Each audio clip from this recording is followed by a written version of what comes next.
आप डीएलएड वाले हैं? जी सर, डीएलएड से हैं। क्या है मामला, पूरा बताएंगे? मामला ये है कि कोर्ट ने आदेश दिया है कि एनआईओएस से जो दूरस्थ शिक्षा से डीएलएड कर रहे हैं उन्हें भी शिक्षक भर्ती में लेने का निर्णय लिया है कोर्ट ने। आपका नाम क्या है? मेरा नाम शिवराज है। कौन से गाँव से हैं आप? मैं टिहरी गढ़वाल से हूँ। तो जिस प्रकार से आपके भविष्य के साथ खिलवाड़ हो रहा है, आप कुछ कहना नहीं चाहेंगे? बिल्कुल सर, हमारा यही है, इसीलिए हम निदेशालय में आ रखे हैं, निदेशक मैडम से मिलने आ रखे हैं कि क्या वो हमारे लिए सोच रहे हैं कि जो लोग विभाग से डीएलएड कर रहे हैं क्या वो उनके लिए भी सोच रहे हैं। क्योंकि जब वो लोग आ जाएंगे, एनआईओएस से जब लोग आ जाएंगे तो तब हमारे जो विभाग करवा रहा है, विभाग ने एक एग्ज़ाम लिया है, हमारा एग्ज़ाम के बेस पे 60,000 लोगों में से हम 500 करीब लोग सेलेक्ट हुए हैं और विभाग हमसे बहुत हार्ड ट्रेनिंग करवाता है 2 साल की, और इसीलिए हम चाहते हैं कि हमारा भविष्य भी सिक्योर रहे और विभाग हमें वरीयता दी, शिक्षक भर्ती जो नियमावली है उसमें हमें वरीयता दी।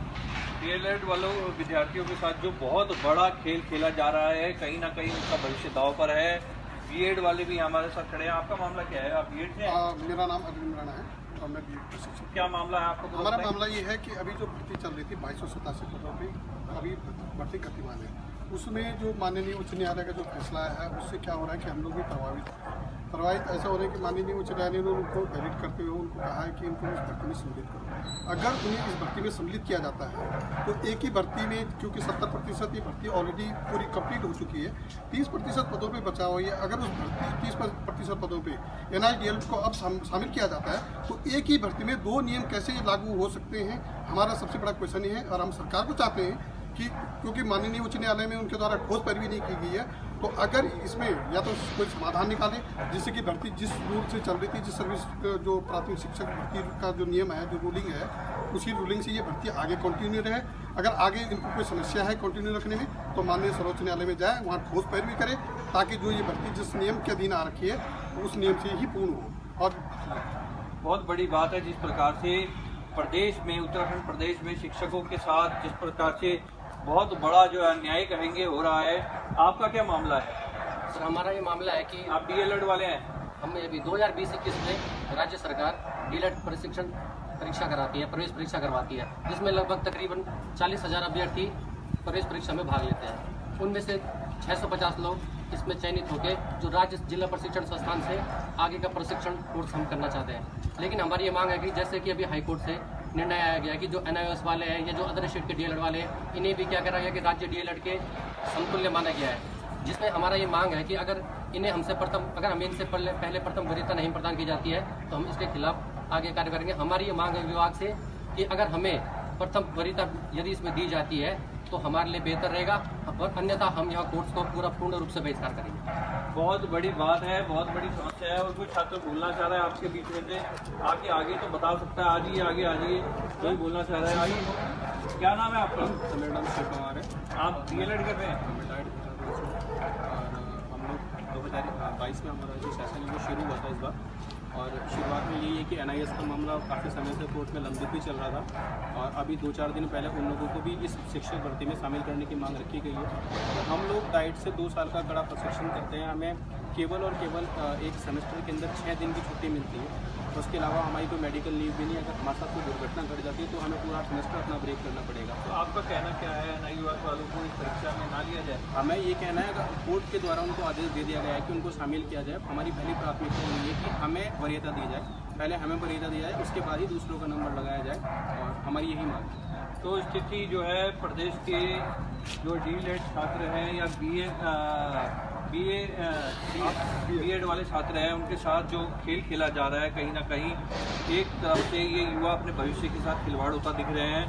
तो जिस प्रकार से आपके भविष्य के साथ खिलवाड़ हो रहा है, आगे आप क्या कर सकते हैं? सर, अगर निदेशक महोदया ये कह देती हैं कि आपको प्रथम वरीयता हम डीएलएड में दे देंगे, शिक्षक भर्ती में प्रथम वरीयता दे देंगे, क्योंकि विभाग ही हमसे करवा रहा है और हम विभाग के ही आदमी हैं। विभाग में डाइटो में एक प्री सर्विस डिपार्टमेंट चलता है, उसके तहत हम ट्रेनिंग करते हैं, और अगर ट्रेनिंग के बाद हमें वरीयता नहीं दी जाती है, जैसे कि एनआईओएस आ गया या आउटर स्टेट से कुछ लोग ऐसे हैं जो पैसे दे के ले लेते हैं डिग्री, और हमारा चलता है एकदम प्रॉपर ट्रेनिंग। अगर हमें बाय द वे वरीयता नहीं मिलती है तो तब हम विरोध करेंगे और डाइटों का पूर्ण रूप से बहिष्कार करेंगे। आप जो बीएड वाले हैं, आपके साथ भी अगर ऐसा होता है तो आप लोग क्या करेंगे?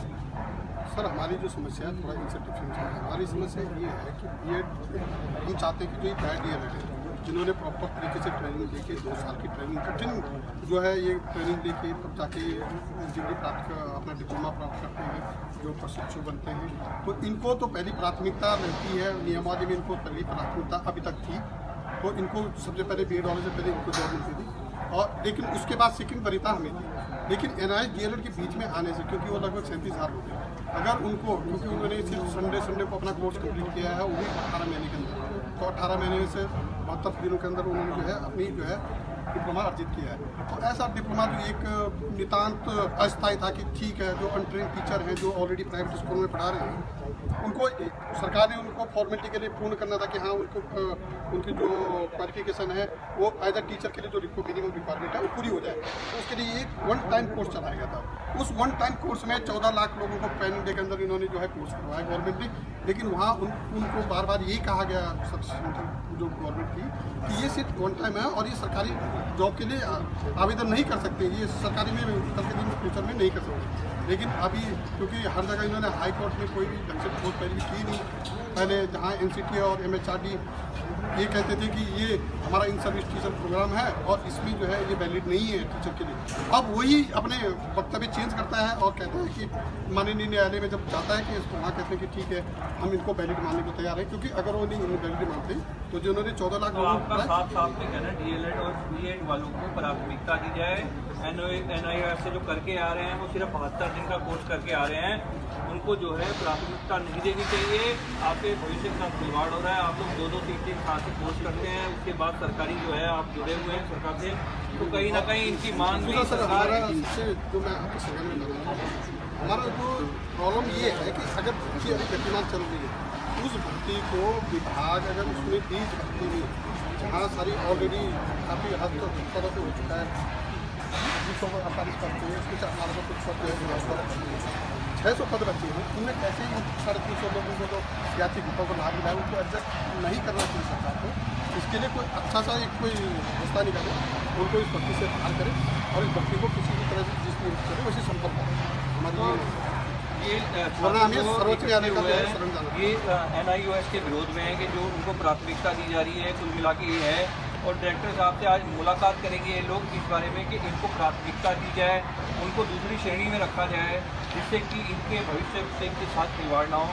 सर दूसरी एक महत्वपूर्ण बात मैं ये बताना चाहता हूँ कि प्राथमिक सेवा नियमावली में उन लोगों को भी जो आउटर स्टेट से कर रहे हैं, और कई लोग इसमें ऐसे हैं जो उत्तर प्रदेश से भी कर रहे हैं, जबकि वहाँ ये है कि DLED वही लोग कर सकते हैं जो वहाँ के स्थायी निवासी हैं, और कई लोग ऐसे हैं कि वहाँ के स्थायी निवासी भी बना रखे हैं और यहाँ के स्थायी उत्तराखंड के स्थायी निवासी भी बना रखे हैं और उन्हें भी जॉब दे दी गई है। कई लोग ऐसे हमारे पास इसकी पूरी लिस्ट है, इस तरह का भी खेल हो रखा है। इस बात से प्रभावित है प्रदेश के, आप आगे जी, आप प्रदेश के कितने लोग हैं जो इस बात से प्रभावित हैं? हम लगभग सर 500 के करीब छात्र हैं जो डाइटों से ट्रेनिंग कर रहे हैं, और आने वाला बैच भी जैसे इन्होंने बात रखी है, ये आने वाला बैच है, क्योंकि विभाग परीक्षा करवाता है, विभाग प्रॉपर परीक्षा करवाता है, फॉर्म निकालता है, 60,000-70,000 करीब लोग उसमें बैठते हैं, उनमें से 500 के करीब लोग चयनित होते हैं, 550 लोग चयनित होते हैं, जो कि 13 के 13 जिलों में जो डाइटें हैं वहाँ से 2 साल का कठिन परिश्रम करते हैं, कठिन प्रशिक्षण करते हैं। इसके बावजूद भी यदि कोई आउटर स्टेट या NIOS हमारे बीच में आ जाता है तो ये बड़ी दिक्कत की बात होती है, क्योंकि हम विभाग के ही हुए। सर एक प्रशिक्षण में हमारा जो सिलेक्शन प्रोसेस है उस पर भी होता है कि पिछली बार भी पिछले बैच में ये हुआ कि जो उत्तर प्रदेश है, उत्तर प्रदेश से कई ऐसे जो व्यक्ति उनको चयनित कर लिया गया कि हम तो ये कहते हैं कि जब यहाँ की नियमावली जब जो उत्तर प्रदेश है वहाँ जो डायरेक्ट का प्रशिक्षण वही ले सकता है, डायरेक्ट से DLED वही कर सकता है जो वहाँ का प्रश्न चिन्ह ये उठता है कि वहाँ से आपने DLED कर लिया, लेकिन उत्तराखंड जो है यहाँ पर आप प्राथमिक शिक्षा की कैसे बन गए कि एक व्यक्ति का 2 जगह स्थायी तो नहीं हो सकता है। ये उसका बहुत बड़ा सवाल है, जिस प्रकार से उत्तर प्रदेश के लोगों को ले लिया जाता है उत्तराखंड, इसमें जाँच का विषय है, इसमें जाँच होनी चाहिए और उत्तराखंड के अधिकारियों को इस तरह सोचना चाहिए कि उत्तर प्रदेश वालों को अगर नौकरी मिलती है तो उत्तराखंड में लोग आ जाएंगे। तो आप BEd के कितने लोग हैं जो इस बात से प्रभावित हैं? सर अभी जो भी चयन प्रक्रिया तो सारे BEd वालों का ही अधिकतम कितनी संख्या होती है? मतलब हम लोग वैसे बी एड तो एग्जाम से पढ़े लेकिन का चयन होना है और लगभग अभ्यर्थी का चयन। उत्तराखंड के युवाओं के साथ भविष्य के साथ जिस प्रकार से खिलवाड़ हो रहा है, मैं भी शिक्षा मंत्री से निवेदन करूँगा। मंत्री जी, आप बहुत अच्छे व्यक्ति हैं, मैं आपसे कई बार मिल चुका हूँ। मुख्यमंत्री जी, आप बहुत अच्छे व्यक्ति हैं, आप इनके भविष्य के साथ खिलवाड़ ना होने दें। उत्तराखंड के युवा के साथ जिस प्रकार से खिलवाड़ हो रहा है वो नहीं होना चाहिए। मुख्यमंत्री से निवेदन है, प्रधानमंत्री जी भी यहाँ रैली निकाल गए और उन्होंने कहा है उत्तराखंड का पानी, उत्तराखंड की जवानी खराब नहीं होगी।